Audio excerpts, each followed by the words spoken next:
안녕하십니까, 최욱진입니다. 바야흐로 오늘부터 문제풀이 강의를 들어가게 되었습니다. 기본 이론을 그동안 제가 한 79강, 그러니까 약 80강 정도를 수업을 했는데 그걸 모두 수강하시느라고 그간 정말 애쓰셨습니다. 그리고 여러분들이 그 카페에서 저한테 많은 응원과 격려를 보내주셨기 때문에 저도 무사히 그 강의를 다 마칠 수가 있었어요. 여러분들께 감사하다는 얘기를 전하면서 문제풀이 강의를 들어가도록 하겠습니다. 본격적인 그 문제풀이를 들어가기 전에 제가 맨 마지막 강좌에서 뭐라고 얘기를 했었냐면은 저에게는 다 계획이 있다, 이런 얘기를 했었죠. 그래서 저의 계획에 대해서 대략 한 10분 정도 설명을 한 다음에 문제를 바로 풀어보도록 할게요. 간단한 소개니까 편안하게 한번 들어보세요. 문제풀이 강의 사용법을 들어가기 전에 체계 구성을 간단하게 이제 여러분들이 보시는데요. 총 이제 775문제가 실려 있는데요. 그 중에서 400문제는 단원별 기출문제라고 생각하시면 되고, 나머지는 제가 이제 작업을 다 완료를 해서 정리를 한 건데, 어떻게 보면은 여러분들이 좋아할 만한 일이기도 한데요. 군무원 14개년 보건 문제를 갖다가 제가 이제 총 15회분이거든요. 25개씩 해가지고 그거를 책 뒤에다가 딱 따로 붙여놨어요. 마치 동형 모의고사처럼 붙여놨습니다. 그러니까 여러분들이 결국에는 그래도 군무원 시험을 준비하는 친구들이니까 이런 것들이 나왔었구나 라는 거를 아는 건 되게 중요한 거예요. 그렇기 때문에 제가 이걸 연도별로 정리를 쭉 다 해놨습니다. 물론 이 보건 문제라는 거 그 특성 자체가 완벽한 보건이라는 건 쉽진 않지만, 그래도 제가 이제 행정학 강사잖아요. 그 경험을 살려가지고 저의 주관을 섞어서 불필요한 문제는 빼고, 이런 문제는 넣었으면 좋겠다라고 해서 넣고, 또 이런 부분은 또 약간 고치고 해가지고 전체적으로 15의 문제를 딱 깔끔하게 구성을 해놨으니까 이것도 저랑 같이 모두 다 풀어볼 거예요. 그러면은 선생님, 문제풀이 강좌 수는 어떻게 됩니까? 이것도 여러분들한테 계획을 잡을 때 중요하니까. 보면은 저는 대략 40강을 예상을 하고 있어요. 40강. 그럼 이 40강을 다 들으면은 여러분들은 775문제를 다 푸신 거예요. 그리고 제가 밑에 적어 놓은 것처럼 기본서에 있는 430개 문제가 있잖아요. 그것도 제가 이론 시간 때 항상 강조했듯이 반드시 풀어보셔야 된다, 반복해서 풀어보셔야 된다는 점을 많이 강조했었는데요.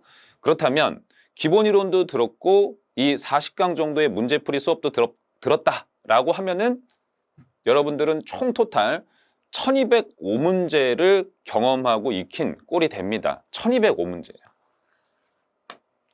이 숫자의 의미는 대단히 어떤 의미가 있냐면은 1205문제를 내가 풀었고 그거를 잘 익혔다라고 하는 것은 합격선에 준하는 점수를 못 받을 수가 없어요. 그러니까 보통 우리가 군무원 행정학 시험에서 예를 들어서 80점 중반대를 받았다라고 하면은 합격할 수 있는 그 점수 라인에 들어간 사람이 돼요. 그 점수를 받는 데는 아무런 지장이 없는 숫자가 되겠습니다. 이 숫자면요, 1200개의 숫자면. 근데 저에게는 어떤 계획이 있냐면 여러분들을 90점 이상으로 이끄는 목표, 그런 계획을 가지고 있거든요. 1205문제도 당연히 잘 푸시고, 제가 이 강좌가 끝나게 되면은 어려운 문제들로 구성이 된 문제들로 여러분들을 또 훈련을 시킬 거예요. 그럼 저랑 같이 쭉 풀어나가면서 92점을 받겠다, 그러니까 나는 92점 이상을 군무원 행정학 시험에서 받겠다라는 마음으로 그걸 그리고 실현할 수 있는 그런 쭉 커리큘럼을 구성을 해놨으니까 일단 여기서는 1205문제를 내가 경험하게 되는구나 라고 이렇게 인지를 하시면 되는 거죠. 일단 이 정도를 해두시면은 그래도 안심이 되잖아요. 그래도 내가 경쟁자구나. 이제 시험장에 들어가서 들러리가 아니야. 우리는 인생에서 들러리로 살면 안 돼요. 나는 들러리가 아니라 경쟁자가 되는 거예요. 이걸 잘 익혔을 때 명심하시길 바랍니다. 자, 두 번째 보면은 이 문제집에는 어떤 문제들도 있냐면은 기본 이론 수업에서 배우지 않은 문제가 나오는 경우도 있을 수 있어요. 왜냐하면 제가 기본서에는 본문 위주로 큰 틀을 잡는 위주의 강의를 했었기 때문에 아주 부수적인 내용들은 다루지 않았습니다. 하지만 문제를 풀면서 한번 다뤄주는 건 필요해요. 그런 문제가 들어있을 수 있어요. 그래서 기본 이론 수업에서 배우지 않은 문제가 나올 수도 있는데 그래도 걱정하지 말자는 겁니다. 제가 이론 수업에서 다루지 않았다라는 것은 중요하지는 않다라는 거예요. 따라서 문제집을 통해서 익히는 것만으로도 충분하다는 뜻입니다. 그러니까 걱정하지 마시고 그냥 공부하시면 됩니다. 제가 어느 정도의 판서와 설명을 당연히 하니까 제 스타일 아시잖아요. 그쵸? 그 다음에 세 번째, 공부 방법이에요. 이 책의 이제 본격적인 사용법이 되는 건데 첫째, 예습을 먼저 하셔야 됩니다. 예습을 할 때 방법이 있어요. 보시면 저는 한 강의 수업당, 한 강좌당 대략 20문제를 풀 거예요. 무슨 뜻인지 알겠죠? 그러면 여러분들이 예습을 하실 때 어떻게 하시면 되냐면 국어도 해야 되고 행정법도 해야 되고 이러시잖아요. 그러니까 본인이 공부할 수 있는 절대적인 시간이라는 것은 한정되어 있잖아요. 제 말은. 그러면은 이런 거 저런 거 다 따져봤을 때 나는 행정학 문제풀이를 오늘 한 2강 정도 들을 수 있겠다라고 가정을 해볼게요. 그러면 어떻게 예습을 하면 돼요? 40문제 정도는 딱 푸시는 거예요. 무슨 뜻인지 알겠죠? 그렇게 해서 2개의 강좌를 들으시면 되는 겁니다. 자, 그러면서 내가 예습했던 거, 이제 틀린 부분이 있었고 모르는 부분이 있었을 거예요. 그런 거 인지가 다 된 상태니까 그 상태에서 수강을 하시는 겁니다. 그럼 수업을 쭉 다 들었어요. 그러면은 내가 놓쳤던 부분을 선생님이 알려주는 부분들이 있었을 거고 새롭게 각인이 되는 부분이 있었을 거예요. 그럼 그게 끝났습니다. 그럼 세 번째, 제가 가르쳐 드렸던 거를 복습을 하셔야 돼요. 다른 일을 하시는 게 아니라 수업을 들었던 거를 다시 한번 가볍게 쭉 읽는 시간을 반드시 가지셔야 됩니다. 제가 여기다 괄호 열고 누적 복습이라고 적어 두었는데 이제 점차 본인이 풀어놓은 양이 증가가 되겠죠. 많아질 거예요. 그럼 그거를 전부 다 이렇게 한 번씩 가볍게 쭉 읽는 식으로 그 전에 했던 것까지 다 복습하는 과정을 거치시는 게 굉장히 중요합니다.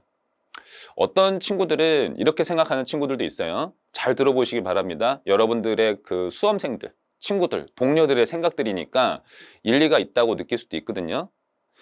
나는 내 생각에 문제풀이가 굳이 강의를 들을 필요가 있나 라는 생각이 든다.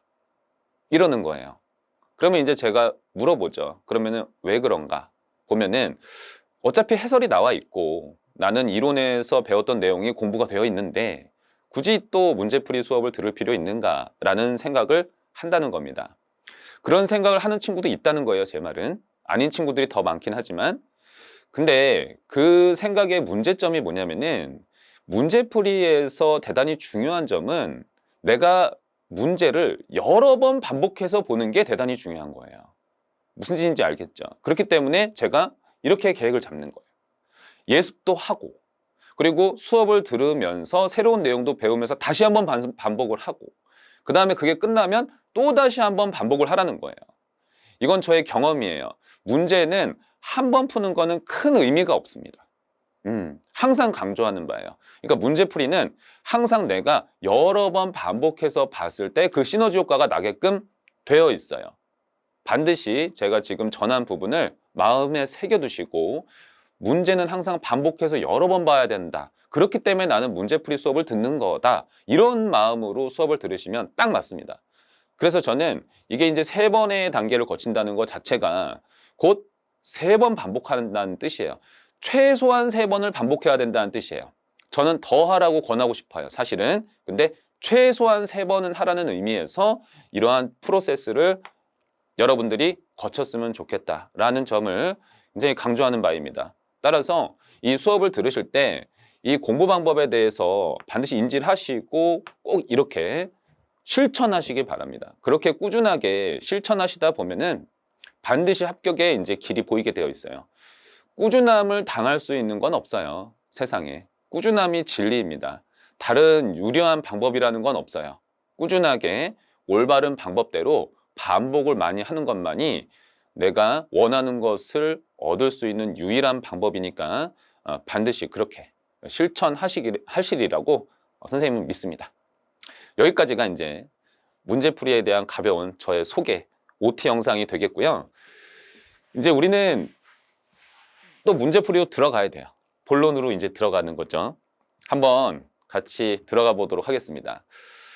기본적으로 단원별 기출 문제집이기 때문에 목차의 순서는 우리 기본서, 제 기본서 내용하고 똑같다고 보시면 돼요. 그래서 이제 내가 몰랐던 부분, 이 문제를 풀면서 몰랐던 부분이 있었다라고 하면은 기본서 목차로 찾아가서 아, 이런 게 있었나? 라고 한번 이렇게 공부를 하시면은 되는 겁니다. 그래서 섹션 1에서 행정과 행정학에 대하여부터 들어가도록 하겠습니다. 자, 1번. 행정학의 과학성에 관한 설명으로 타당하지 않은 것은? 이라고 나왔어요. 우리가 행정학의 성격이라는 부분이 있는데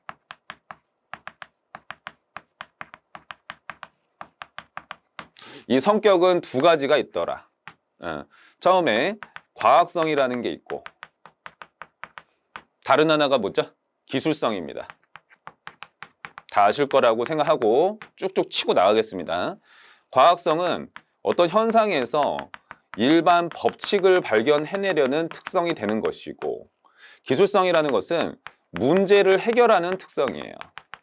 사회문제 해결이라고 생각하시면 되는 거죠. 이 정도만 잡고 들어가시면 돼요. 1번.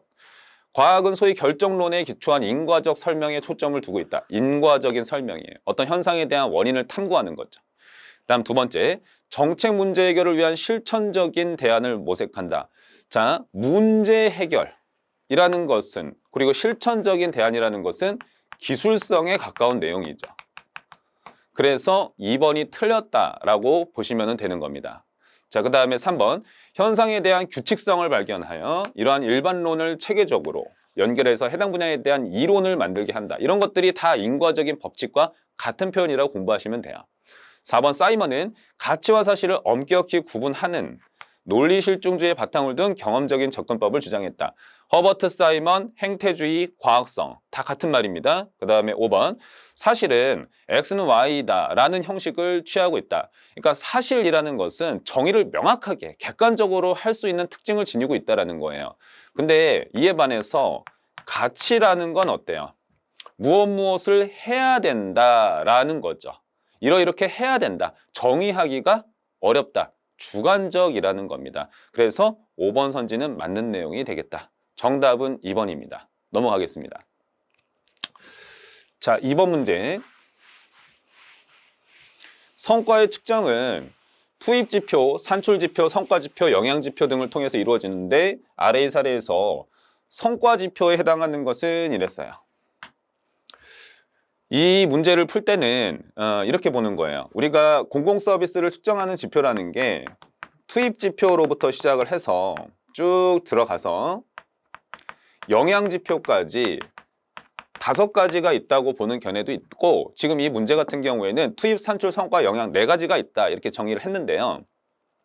이런 유형의 문제를 푸실 때는 어떻게 하시는 거냐면은 이쪽으로 갈수록 그러니까 영양지표 쪽으로 갈수록 지표가 추상적이고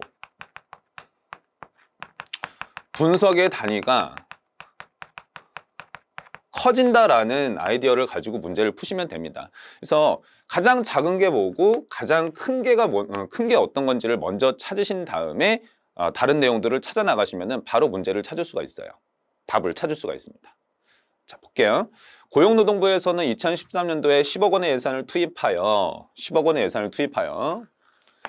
강사 50여 명을 채용하고 그로 인해서 200명의 교육생에게 300시간의 직업교육을 실시하였다. 교육 이수에 200명 중에서 50여 명이 취업을 하였고 이를 통해서 국가 경쟁력이 3%가 제고되었다. 여기서 이 국가 경쟁력이라는 게 가장 추상적이고 분석의 단위가 큰 지표가 되는 거죠. 저게 영양지표예요. 그러면 성과지표라는 것은 영양지표 바로 전에 있는 거거든요. 이 문제에 따르면은 따라서 50여 명의 취업이 바로 정답이 되는 겁니다.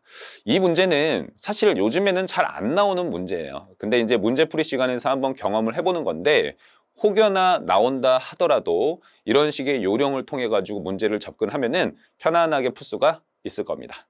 자, 3번을 들어갈게요. 사바스가 구분한 4가지 공공서비스 유형과 내용의 연결이 옳지 않은 것은 1번 요금제, 대가를 지불하지 않는 소비자를 배제할 수 없다. 이거 틀렸네요. 배제할 수 있다가 되는 거죠. 그래서 1번이 정답이에요. 이 요금제 같은 경우에는 기본적으로 어떤 특성을 지니고 있냐면은 비경합성, 그리고 배제성을 특징으로 하고 있죠. 이 배제성이라는 것의 의미가 뭐냐면은 내가 서비스를 이용할 때 대가를 지불하지 않으면은 배제된다는 뜻이에요.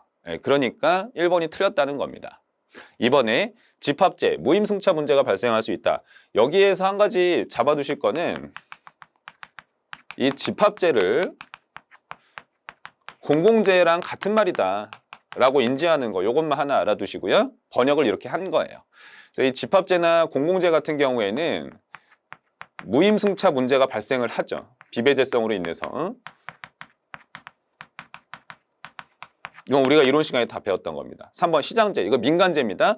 경합성과 배제성을 동시에 갖는 서비스다. 네. 4번에 공유제, 과잉 소비 문제가 발생할 수 있다. 이렇게 갑니다. 우리가 공유제에서는 과잉 소비가 발생하는데 이 과잉 소비랑 같은 표현이 뭐냐면은 공유지의 비극이라는 표현이에요. 같은 표현이에요.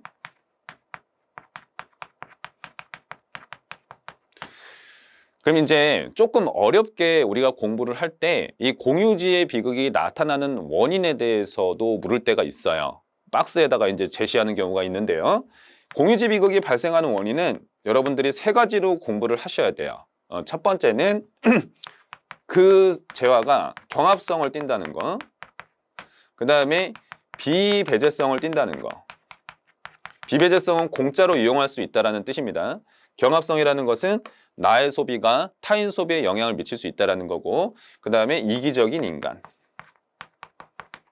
이렇게 세 가지로 인해서 공유지의 비극, 과잉 소비 이런 현상이 나타난다라고 가렛 하딘이 명명을 했었죠. 그리고 아주 옛날 시험 문제에서는 이 공유지의 비극 혹은 과잉 소비하고 같은 표현으로서 사회적인 함정이라는 표현도 쓴 적이 있어요.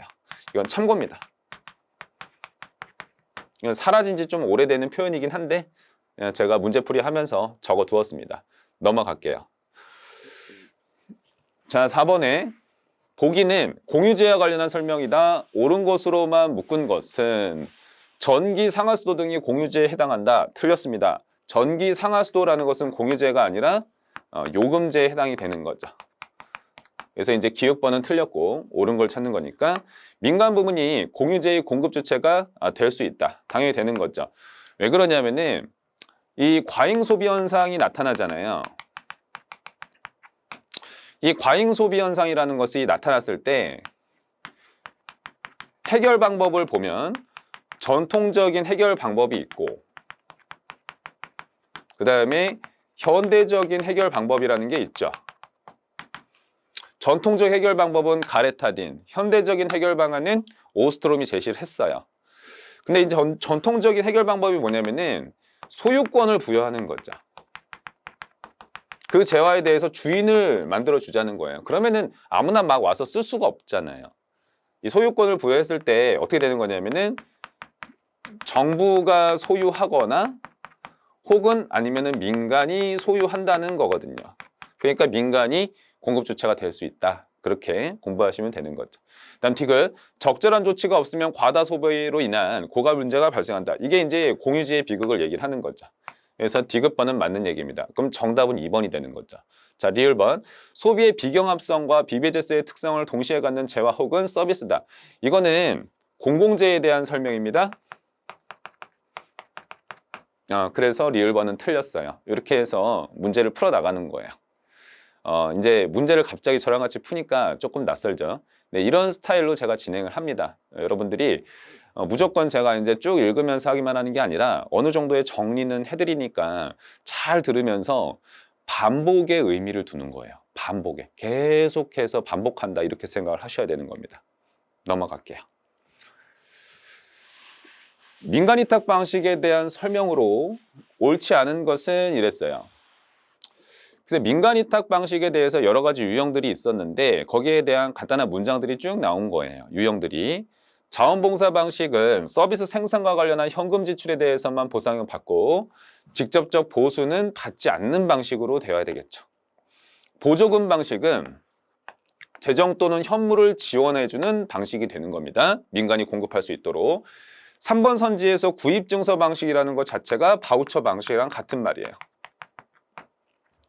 우리가 이제 바우처에 대해서 공부를 할 때 명시적인 바우처가 있고 묵시적인 바우처가 있다고 공부를 했어요. 명시적 바우처라는 것은 바우처를 직접 국민한테 주는 것이고 묵시적인 바우처라는 것은 선택할 수 있는, 업체를 선택할 수 있는 권한을 주는 것이 묵시적인 바우처입니다. 무튼 이것은 시민의 서비스 구입 부담을 완화시키기 위해서 금전적 가치가 있는 쿠폰을 제공하는 방식이 되겠다. 4번에 계약 방식은 민간 조직에게 일정한 구역 내, 일정한 구역 내에서 서비스를 제공하는 권리를 인정해주는 방식이다. 이거 면허 방식이죠. 그래서 정답은 4번이 되겠습니다. 넘어가겠습니다.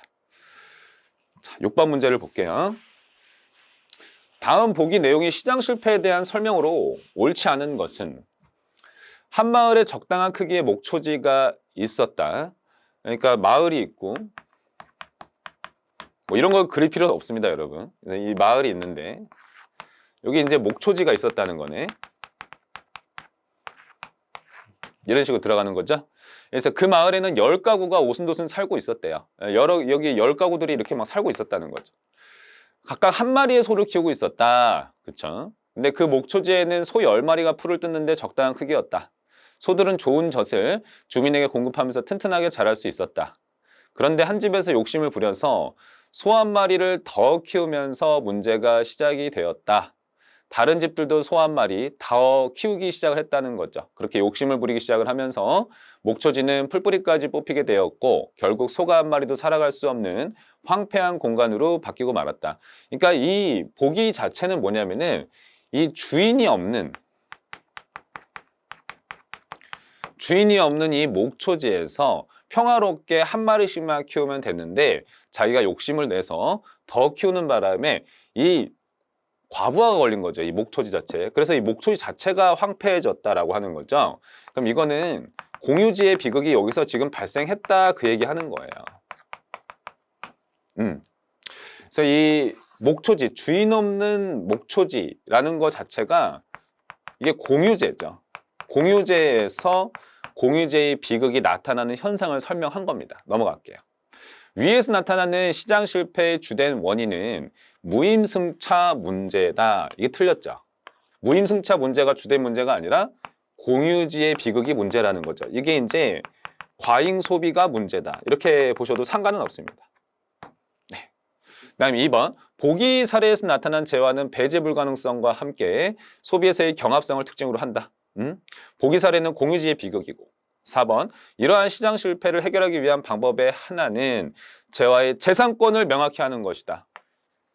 재산권을 명확히 하는 것이다. 그러니까 아까 전통적인 해결 방법에서 소유권을 부여하는 방식이 있었죠. 그 얘기를 4번 선지에서 지금 나타낸 겁니다.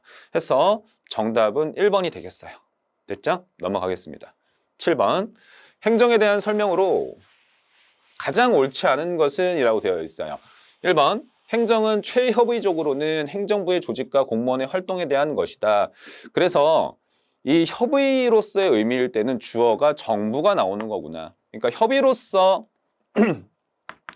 우리가 행정을 정의할 때 두 가지로 보통 접근을 하죠.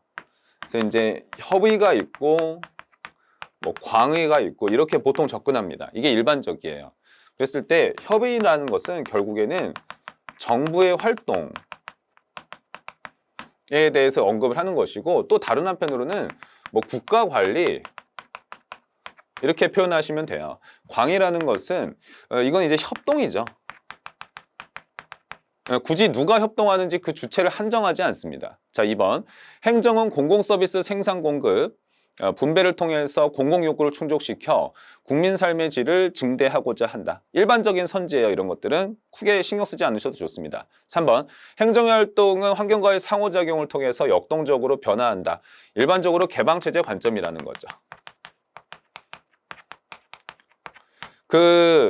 우리가 요즘에 전자정부를 구현하고 있습니다. 이것은 인터넷 환경이라는 게 이제 생기기 시작하면서 다 자연스럽게 그거를 반영한 거예요. 4번. 행정의 활동은 정치 권력을 배경으로 공공서비스의 생산 및 공급을 정부가 독점한다라고 되어 있는데 이게 이제 틀린 거죠. 이 정부가 독점하는 게 아니라 여기서 보시면 행정활동이라는 건 기본적으로 요즘에는 거버넌스적인 추세에 있는 거예요. 그래서 다양한 주체들 간에 협업을 하는 겁니다. 그래서 정부가 독점하지는 않는다. 그렇게 보시면 되는 겁니다. 자, 8번 행정 능력에 대한 설명으로 가장 옳지 않은 것은 그리고 이 문제는 참고입니다. 이거는 그쵸? 2018년도에 서울 7급에서 딱 한 번 나왔던 거예요. 여러분 시험에서 중요하지 않고요. 제가 그냥 문제풀이 시간이니까 가볍게 다루는 수준으로 보는 것만으로도 충분합니다. 문제를 통해서 그냥 익히는 걸로 끝내세요. 1번 행정 능력은 직접 능력 그리고 실행적 능력을 포괄하며 정치적 능력과는 구분된다. 이게 틀렸어요. 구분되지 않고요. 정치적 능력을 다 포함합니다. 그래서 1번이 정답인데 행정 능력은 그래서 제가 표현을 해보면 이렇게 되는 거예요. 세 가지를 가지고 있다는 거죠. 그래서 보면은 지적인 능력이 있고 실행적인 능력이 있고 그 다음에 정치적인 능력이 있다. 이 지적 능력이라는 것은 2번 선지에 나오는데요. 지적 능력은 바람직한 정책 결정을 위한 전문성과 관련이 있다. 우리나라 행정에서 중요한 능력으로 인식되어 왔다. 그래서 이거는 전문성인데 행정에 전문성이 생기게 되면은 뭐랑 관련이 되는 거예요? 이거 능률성과 관련이 있는 거죠. 그 다음에 3번 실행적인 능력은 정치 및 민간 지원의 확보 능력을 말한다. 그래서 이거는 자원이나 아니면은 지지, 확보 능력을 의미합니다. 4번에 행정 능력을 구성하는 하위 요인들 간에서 상충 관계가 존재한다. 이 정치적 능력이라는 것은 민의를 반영하는 특징이거든요. 민주성이라든지 그 민의에 책임을 다하는 책임성 등의 문제가 되는 건데요. 얘네들 간에 상충하는 성질이 있다는 거예요. 뭐하고 뭐가 상충을 하냐면은 바로 이 능률성 있는 지적인 능력하고 민주성이 있는 정치적 능력이 상호 간에 상충하는 면이 있다는 거죠. 이게 왜 상충합니까? 이걸 우리가 어디서 배웠었냐면은 행정의 그 가치에서 배웠던 부분이에요.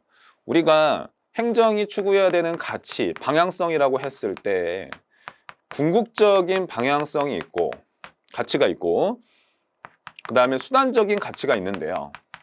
이렇게 있는데 이 수단적인 가치는 능률성과 관련된 이렇게 애들이 있고 그 다음에 일반적으로 상충한다라고 제가 가르치죠. 민주성과 관련된 수단적 가치들이 있습니다. 이만큼이 또 있는 거죠. 근데 이 능률성과 관련된 수단적 가치 안에 능률성이 들어가고 민주성과 관련된 수단적 가치 안에 민주성, 책임성 등이 들어가니까 얘네는 상충 관계에 있다. 지금 그 얘기를 한 거예요. 뭐 이렇게까지 정리를 해두면은 좋긴 하겠지만 뭐 그닥 여러분 시험에서 중요한 개념은 아니니까 이해만 가볍게 하고 넘어가시면 됩니다. 자, 넘어가도록 할게요. 지방정부의 행정 서비스 공급 체계 및 방식에 대한 설명으로 옳지 않은 것은 이렇게 되어 있습니다. 1번 정부의 직접 공급이 아닌 대안적 서비스 공급 체계, 대안적 서비스 공급 체계 ADS는 생활 쓰레기 수거, 사회복지 사업 운영, 시설 관리 등의 분야에 적용되고 있다. 어렵게 공부하지 말고 이게 민간 위탁이라고 공부하세요. 정부가 직접 공급하는 게 아니라 위탁해서 공급을 하는 방법이다. 그런 것들은 이런 것들이 있다. 맞는 얘기. 그다음 2번 과잉 생산과 독점 등이 야기한 공공부문의 비효율의 해결책으로 계약 방식을 통한 서비스 공급이 도입되고 있다. 이것도 민간 위탁 중에 하나인 거죠. 자, 3번 사용자 부담 방식의 활용이다. 이거는 돈을 낸 사람이 편익을 누리도록 만드는 거죠. 수익자 부담주의. 재정 부담의 공평성 제고에 기여한다. 재정 부담에 있어서 공평함을 제고할 수 있다는 거죠. 내가 내고 내가 누리는 거니까. 4번 요게 정답이긴 한데 요 9번 문제에서 4번 내용은 참고입니다. 잘 안 나와요. 이런 것들도 한번 그냥 경험한다라고 생각을 하세요. 사바스가 제시한 공공서비스 공급 유형론은 크게 두 가지가 있어요. 근데 첫 번째 거는 우리가 이제 했던 거죠. 공급자가 누구냐, 그리고 생산 수단이 무엇인가에 따라서 네 가지 유형이 나오는 건 우리가 기본 이론 때 배웠습니다. 근데 다른 한 가지도 있는데 지금 4번 선지는 그 다른 한 가지를 지금 얘기를 하고 있는 거예요. 여기에 따르면 자원봉사 방식이라는 것은 민간이 결정하고 정부가 공급하는 유형에 속한다. 정부가 아니라 이게 이제 민간입니다. 그래서 사바스라는 사람이 공공 서비스의 공급 유형을 갖다가 두 번째 나타낸 표에는 배열자라는 표현을 써요. 배열자란다는 건 서비스를 무엇을 공급하기로 결정하는 주체를 얘기를 하는 것이고요. 그 다음에 생산을 하는 사람. 이 누구냐? 이 얘기를 하는 거거든요.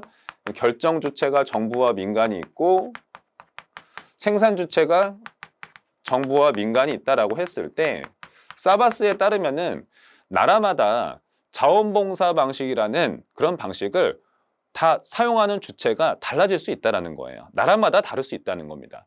그래서 어떤 나라들을 보면은 민간이 결정하고 민간이 생산하는 유형으로 들어가는 경우도 있다. 그래서 여기에 보면은 요 칸만 봐두세요. 바우처 방식을 여기서 활용하는 경우도 있고, 그 다음에 자주활동이라든지 자원봉사 같은 거 민간에서 결정하고 민간에서 생산하는 경우도 있더라. 어떤 나라는. 그런 관찰 케이스를 또 다른 표를 만듦으로써 제시를 해본 거죠. 왜 이런 표를 또 만드셨는지 모르겠습니다. 그렇죠. 정답은 4번이 돼요. 9번 문제는 참고입니다. 참고 수준의 얘기. 아마 2018년도에 이렇게 나오고 이 얘기가 잘 안 나와요. 자, 그 다음에 섹션 2 행정과 경영 그리고 정치 부분을 들어가겠습니다. 단원별 그 문제집 자체가 우리가 배웠던 기본서의 목차하고 똑같기 때문에 공부하실 때 복습하는 부분이 조금 수월하실 거예요. 근데 최대한 제가 기본서로 다시 돌아가지 않도록 여기서 어느 정도는 설명을 하려고 노력을 할 겁니다. 들어가시죠. 1번, 경영과 구분되는 행정의 속성이라고 보기 어려운 것은 보통 우리가 행정과 경영의 문제를 풀 때는 저는 굳이 암기하라는 얘기를 잘 안 해요. 이건 우리가 문제만 몇 번 경험을 하면은 그냥 풀 수 있는 문제니까 너무 암기 압박 갖지 마세요.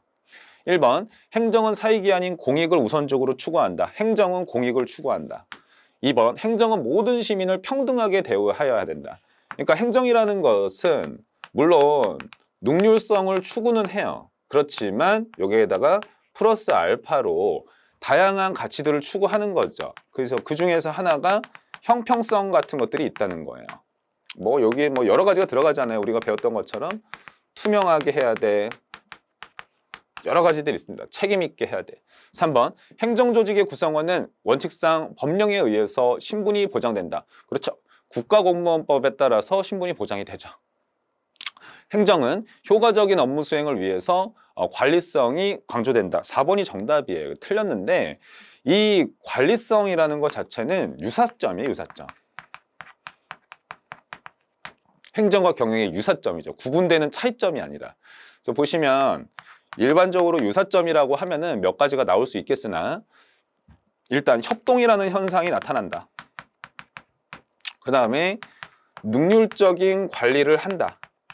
여기서 말하는 그 관리라는 것은 예컨대 뭐 조직 관리 같은 거 할 때 능률적으로 해야 된다는 거죠. 사람 관리, 돈 관리, 조직 관리 같은 거.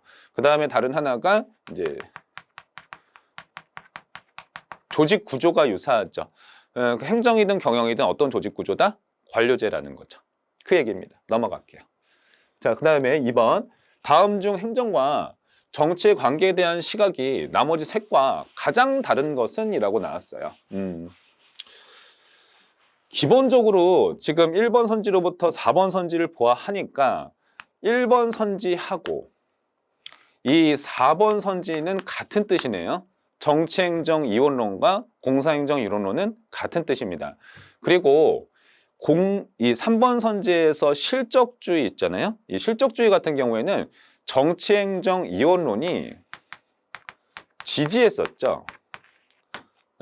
왜 지지했습니까? 역관주의는 정치행정 이원론이 비판했지만 실적주의는 정치행정 이원론이 지지했어요. 지지했던 이유는 실적주의는 능력과 자격에 따라서 공무원을 채용하는 인사행정 제도이기 때문에 행정의 능률성을 향상시킬 수 있다고 생각을 한 거죠. 정치행정 이원론 자체가 행정은 능률적인 집행 및 관리라고 보는 개념이기 때문에 실적주의를 좋아하는 겁니다. 그래서 1번, 3번, 4번은 똑같은 애들이기 때문에 바로 2번이 정답이 되는 거예요. 이 발전행정론 같은 경우에는 우리가 공부할 때 이렇게 해두시면 좋습니다. 이거는 정치행정 새 이론론이죠. 원래는 행정부가 이게 국가가 바빠지다 보면은 행정부가 정책 결정을 하기도 하거든요. 근데 어느 정도 정책 결정을 할 수도 있어라고 하면은 정치행정 이론론인데 이 정치행정 새 이론론 같은 경우에는 어느 정도 하는 게 아니라 거의 다 해버리는 거죠. 국가 관리를 그냥 행정부가 아예 주도적으로 다 이끌어 나가는 현상을 얘기를 하는 겁니다. 발전행정론. 그렇게 해서 국가 발전을 이끌어내는 그런 현상을 설명한 이론이 발전행정론이라 하고, 이거를 정치행정 새 이론론이라 하고, 행정부가 거의 주도적인 역할을 한다는 점에서 이를 뭐라고 얘기를 하냐면은 행정우위론이라고 표현을 합니다. 행정우위론이다. 그리고 얘네들이 중시하는 가치가 뭐가 있냐면은 효과성. 국가 발전은 경제 발전이라는 걸 이렇게 냈는지 여부 대단히 중시하고, 그리고 결국에는 그거를 또 마찬가지로 해결해 냈는지, 이런 기술성을 강조하는 이론이 발전행정론이다. 꽤나 이 정치행정 새 이론론 얘기는 시험에서 언급이 잘 돼요. 잘 정리해 두시기 바랍니다. 이렇게. 자, 넘어가겠습니다. 3번. 행정과 경영에 관한 다음 설명 중 가장 옳지 않은 것은이네요. 행정은 사익이 아닌 공익을 우선적으로 추구한다. 네, 공익. 2번. 행정과 경영은 모두 관료제적인 성격을 가진다는 점에서 유사하다. 이거는 조직 구조가 관료제라는 뜻. 그 다음 3번. 행정은 곡에 대한 서비스 공급이 평등하나 형평성을 추구하나 경영은 고객에 따라 서비스 정도가 다르다. 4번. 오늘날 전 세계적인 정부개혁으로 인해서 행정과 경영 간의 차이점이 더욱 뚜렷해지고 있다. 그렇지는 않고요. 요즘에는 유사해지고 있다. 이렇게 보는 관점으로 시험에 나왔던 케이스가 되는 겁니다. 지금 이 4번 선지 내용은 뭘 의미하는 거냐면은 NPM 얘기하는 거예요. 탈행정국가 들어서면서 자꾸 능률적인 정부를 지향을 하게 됐고, 그에 따라서 행정이 경영과 유사해지는 면이 있습니다. 라고 4번 선지에서 언급을 한 겁니다. 그렇게만 포인트를 가볍게 잡으시면 되는 거죠. 자, 그 다음에 4번 문제 들어갈게요. 정치와 행정에 대한 다음 설명 중 옳은 것은 모두 몇 개인가? A. 전통적으로 민주주의 정치 체제에서 정치는 가치 개입적인 행위이며, 그러니까 정책 결정을 한다는 뜻이에요. 요거 이제 방향성을 결정한다. 그 다음에 행정은 가치 중립적이다. 행정은 그저 능률적인 집행만 잘한다는 것이다. 이렇게 생각하시면 돼요. 그래서 이건 맞는 얘기입니다. 그래서 A는 맞고요. B. 정치는 효율성을 확보하는 과정인데 반해서 행정은 민주성을 확보하는 과정이다. 그래서 이게 이제 정치하고 행정이라는 게 이제 일반적인 관점에서 이게 양자가 바뀐 거죠. 행정은 능률적인 집행을 하고, 정치는 국민의 민의를 반영을 해서 결정을 해주는 거. C. 그래서 이건 이제 틀렸어요. 정치행정 이론론에서의 행정의 정치적인 기능이라는 것은 그래서 정책 형성 기능을 의미한다. 요거 맞는 얘기죠. D. 60년대 발전행정론이 대두하면서 발전행정론 얘기가 나왔어요. 기존의 행정우위론과 대비되는 정치우위론의 입장에서 새 이론론이 제기되었다. 발전행정론은 정치우위론이 아니라 행정우위론이다. 그래서 요거는 틀렸습니다. 그 다음 2, 요거 주의하시기 바랍니다. 이거 말장난이에요. 사이먼 등 행태주의 학자들은 행정의 정책 결정 기능을 인정한다. 요거를 인정한다 라는 점에서 기존의 이원론과 구분이 되는 정치행정 새 이원론이라고 불리기도 한다라고 해서 요거는 맞는 겁니다. 인정은 하지만 저걸 연구할 필요는 없어. 이런 관점입니다. 그렇기 때문에 요거는 이제 정답이 3개가 되는 겁니다. 자, 그 다음 문제로 넘어갈게요. 5번 문제를 보겠습니다. 베리 보즈만이 지금 언급이 됐는데 이거는 참고예요. 중요하지 않습니다. 원래 보즈먼 그 학자는 대단히 석학이고 유명해요, 사실은. 그래서 행정학과에 들어가서 공부를 하게 되면은 보즈먼을 반드시 이제 배우기는 하는데요.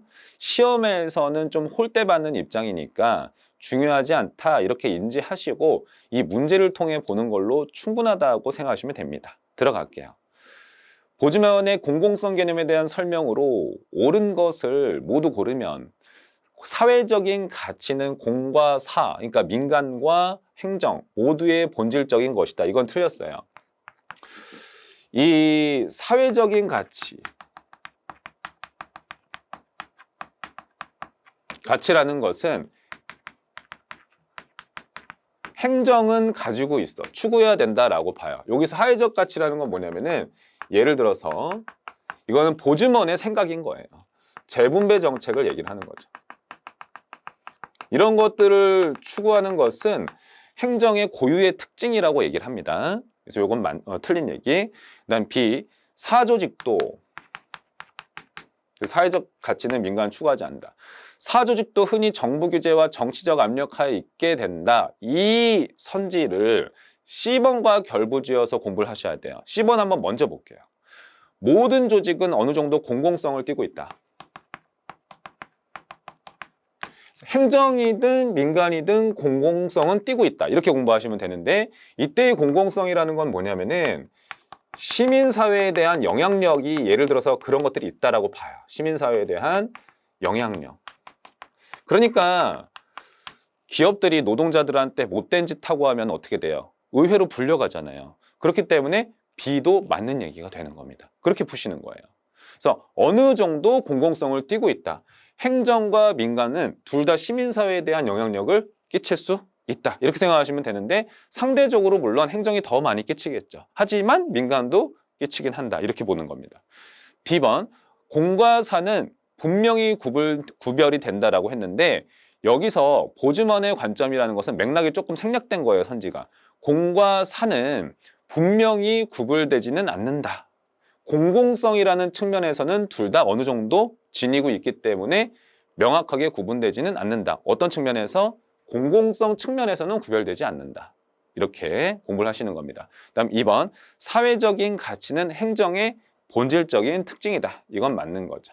그다음에 여기 B도 맞는 것이고 이것도 맞는 겁니다. 그래서 공과 사는 분명히 구별된다. 이건 틀렸다는 거예요. 그래서 정답은 4번이 되는 겁니다. B, C, E가 정답이 되는 거예요. 어려운 문제이기는 하지만 중요한 문제는 아니다. 그래서 제가 이렇게 정리한 이 부분만 공부하는 것만으로도 충분합니다. 이렇게만 딱 간단하게 정리하세요. 넘어갈게요. 자, 다음이 이제 행정학 총론에서 행정 이론 이 챕터를 들어가도록 하겠습니다.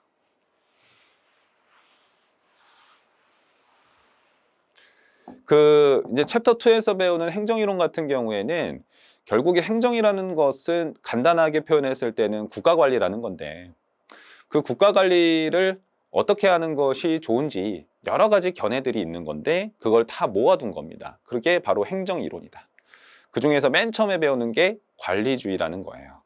관리주의는 행정을 뭐라고 생각한다? 효율적인 관리, 즉 능률적인 관리 및 집행만 잘하면은 그게 바로 행정이야. 행정은 그것만 잘하면 돼 라고 하는 게 관리주의라는 거예요. 들어갈게요. 자, 1번 행정개혁 수단 가운데 테일러의 과학적 관리기법의 내용을 가장 잘 반영하고 있는 것은 이라고 되어 있어요. 다면평가제, 이거는 우리가 입체적인 평가라고 배웠습니다.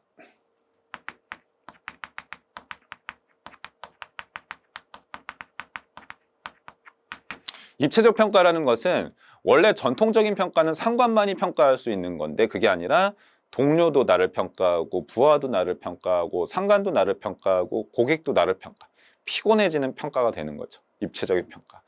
성과상여금이라는 것은 일종의 인센티브인데요. 이거는 테일러의 과학적 관리기법과 일맥상통하는 면이 있죠. 그렇기 때문에 정답은 2번이 되는 거예요. 예를 들어서 테일러 같은 경우에는 그렇게 얘기를 하죠. 시간과 동작 연구를 해요. 그러니까 노동자들을 어떻게 일을 시켜야지 가장 잉여 노동 시간이 없이 우리가 잘 생산성을 높일 수 있겠는가, 이에 대한 연구가 시간과 동작 연구예요. 이거를 하게 되면은 뭘 발견할 수 있다? 유일 최선의 길, 조직의 어떤 이윤을 가장 많이 달성할 수 있는, 혹은 생산성을 가장 높일 수 있는 유일 최선의 길을 관리자가 발견을 하는 거죠. 이걸 관리자가 발견을 해서 노동자들을 훈련시키고, 이 훈련의 결과에 따라서 인센티브를 지급해주면 된다라고, 테일러가 이렇게 조직 관리하면은 그게 능률적인 관리가 돼라고 생각했던 거예요. 그렇기 때문에 성과 상여금이랑 같은 제도가 되는 겁니다. 3번의 고공단 제도 같은 경우에는 1에서 3급 공무원을 통합적으로 묶는 제도가 되고요. 4번의 목표관리제 같은 경우에는 우리가 MBO라고 배웠죠. MBO라는 것은 부하가 나름의 목표를 정해가지고 저한테 가져오죠. 그런 다음에 이런 목표를 잡아도 되겠습니까? 저한테 물어보고 저랑 같이 합의해서 목표를 설정을 하고 그 달성 여부에 따라서 피드백을 받아서 다음 목표에 반영하는 제도가 목표관리제 됐습니다. 넘어갈게요. 2번 행정관리학파에 대한 설명으로 옳지 않은 것은, 관리학파가 관리주의입니다. 대표적인 학자로는 귤릭, 어윅, 페이올 등이 있다. 자, 페이올이 언급이 되는 경우도 있다라고 참고 삼아 보시면 되는 거예요. 이 페이올이라는 사람은 1916년에 일반 및 산업관리론이라는 책에서 경영의 14대 원칙이라는 것을 발표를 했어요. 그래서 관리주의를 페이올도 들어가라고 이렇게 보는 견해가 있으니까 참고 삼아 보시면 되겠습니다. 우리가 일반적으로 관리주의라고 했을 때는 언급되는 학자가 크게 3명이죠, 원래.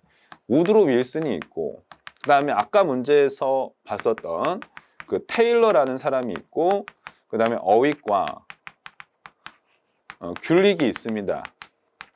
그 다음에 플러스 알파로 여기 지금 페이올이 들어가기도 한다, 그 말 한 거예요. 이렇게 간단하게 정리하시면 됩니다.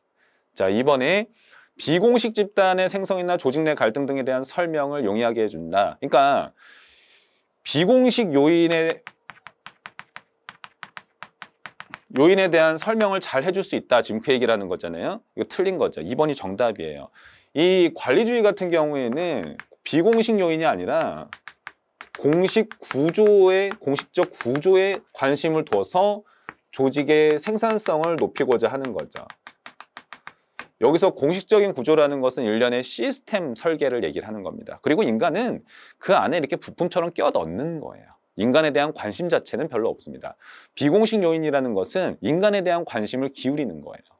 그래서 사람 사이에서 나타나는, 조직 구성원 사이에서 나타나는 그런 모든 현상들 있죠? 그런 것들을 다 연구하고자 하는 거예요. 예를 들면 사람 사이에서 나타나는 의사소통, 아니면 갈등이라든지 이런 것들, 동료애라든지 이런 것들을 비공식 요인이라 합니다. 자, 3번 과학적 관리론, 고전적 관료제론 등과 함께 행정학의 출범 초기에 학문적 기초를 쌓는 데 크게 기여하였다. 이 관리주의는 조직 구조가 관료제입니다. 관료제에 기초하고 있어요. 그다음 4번 조직과 구성원 간의 관계를 합리적인 존재만 봄으로써 조직을 일종의 기계장치처럼 설계하려고 했다. 맞습니다. 공식적 구조에만 초점을 잘 둬가지고요, 거대한 기계장치로 설계를 해놓고 인간은 거기에다 하나의 부품이 돼서 들어가는 거예요. 그게 바로 관리주의에서 상정하는 조직관리 방법이다. 자, 다음에 3번 문제를 들어갈게요. 다음 중 과학적 관리론에 대한 설명으로 옳지 않은 것은, 과학적 분석을 통해서 업무 수행에 적용할 유일 최선의 방법을 발견을 하는 거죠. 생산성을 가장 높일 수 있는 방법. 누가 발견한다? 관리자가 발견한다. 2번 조직 내 인간은 경제적인 요인에 의해 동기가 유발되는 이해타산적인 존재라고 보았다. 그래서 아까 테일러 같은 경우에는 인센티브 제공 같은 거 하면은 열심히 일할 거야, 이렇게 생각을 했다는 거예요. 3번 테일러는 이러한 접근을 주장한 대표적 학자입니다. 1911년이죠. 과학적 관리론이라는 논문을 발표했고요. 4번 호송공장 연구가 이러한 접근법의 실증적인 근거가 되었다. 4번이 틀렸죠. 4번 같은 경우에는 인간주의의 내용이에요. 아까 이거는 관리주의였었죠. 인간주의의 내용입니다. 그래서 인간주의에서 나타나는 언급이 되는 학자 중에 한 명이 메이오잖아요. 그 메이오가 호손 공장에서 호손 실험을 했었던 거죠. 그 얘기입니다. 그래서 4번이 정답. 자, 4번에 미국의 규범적 관료제 모형 가운데 이익 집단의 요구에 대한 조정을 위해서 견제와 균형을 중시하는 모형이다. 자, 이익 집단, 견제와 균형 나오자마자 메디슨이 되는 거죠. 그래서 1번이 바로 정답입니다. 이 규범적 관료제 모형이라는 것은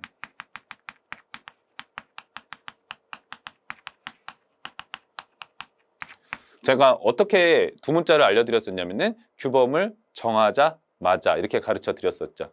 해서 규범을 정하자마자 하자마자의 순서로 나아간단 말이에요. 그래서 하가 여기 3번 선지에서 해밀턴이 되는 거예요. 이 해밀턴이라는 사람은 중앙 집권을 강조했어요. 이렇게 국가 관리를 해야지 능률적이야 라는 점을 어필을 했어요. 그 다음에 두 번째는 제퍼슨이에요. 2번 선지의 제퍼슨이죠. 이 사람은 해밀턴하고 반대됩니다. 이 사람은 지방 분권을 강조하죠. 그 다음에 지금 여기 4번 문제에서 나온 게 바로 메디슨이라고 보시면 되겠고요. 이익 집단과 견제와 균형. 그래서 이 제퍼슨의 견해를 다 영향을 받은 사람이에요.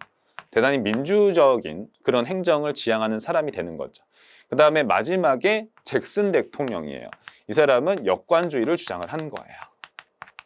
근데 이게 역관주의가 나중에 병폐가 나타나기 시작을 하면서 그러면서 이제 비판을 많이 받는 거죠. 그러면서 실적주의 인사행정 제도가 나오고 그런 실적주의 인사행정 제도를 지지하는 정치행정 이원론이 등장을 하게 되고 이러한 정치행정 이원론은 실적주의와 더불어서 역관주의를 비판하는 어떤 관계에 있는 겁니다. 그래서 이 규범적 관료제 모형이라는 것 자체가 미국 행정학이 성립되기 이전의 모습을 의미하는 거예요. 큰 틀에서 일반적으로 규범적 관료제. 자, 5번 문제 볼게요. 미국의 관리과학으로서 주류 행정학에 대한 설명으로 가장 옳지 않은 것은 공부하실 때 주류 행정학 이퀄 관리주의라고 생각하시면 돼요. 볼게요. 1920년대와 30년대 미국 행정학은 능률에 기초한 관리다. 일반적으로 이 주류 행정학 관리주의라는 것은 연도순으로 보면은 이렇게 표현을 원래는 많이 하죠. 1887년으로부터 1930년대 이전까지 이때가 이제 주류 행정학이라고 보는데 지금 1번 선지는 요 카테고리 안에 요 범주 안에 들어 있으니까 문제 없다 그렇게 본 거예요. 2번 테프트 위원회 동그라미 하시고요. 앞으로 우리 공부할 때 테프트 위원회 2번 선지에 그리고 3번 선지에서 브라운로 위원회 혹은 브라운 위원회라고도 하는데 얘네가 나오면은 다 관리주의와 관련된 위원회 조직이다. 이렇게 간단하게 체크하세요. 역사적인 배경이 여러 번 시험에서 나오는 경우는 흔치는 않은데 약간 어려운 문제긴 하지만 공부한 요령으로 얘네가 나오면은 관리주의다. 능률을 강조한다. 이렇게. 그래서 절약과 능률은 행정관리의 성과를 평가하는 가치 기준이 됐다. 브라운로 위원회에서 제시된 능률적인 관리 활동은 포스트 커브로 집약이 된다라고 했는데 원래 이 포스트 커브는 귤릭과 어휘기 제공을 한 거예요. 제시를 했어요. 원래는. 근데 이 귤릭이라는 사람이 브라운로 위원회의 위원이었거든요. 그러니까 브라운로 위원회에서 얘네를 제시했다라고도 이렇게 나온 겁니다. 4번 관리과학으로서 주류 행정학은 대공황과 뉴딜 정책 이거 30년대 이후가 되는 거예요. 그런 이후에도 미국 행정학에서 지배적인 자기 정체성을 유지했다. 그렇지가 않죠. 시기순으로 마시지가 않습니다. 그래서 4번이 정답이 되는 거예요. 그래서 이때 4번 선지 같은 경우에는 이제 뭐 여러 가지가 있을 수 있겠지만은 정치행정 이론론이 나왔다. 이렇게 보셔도 상관없습니다.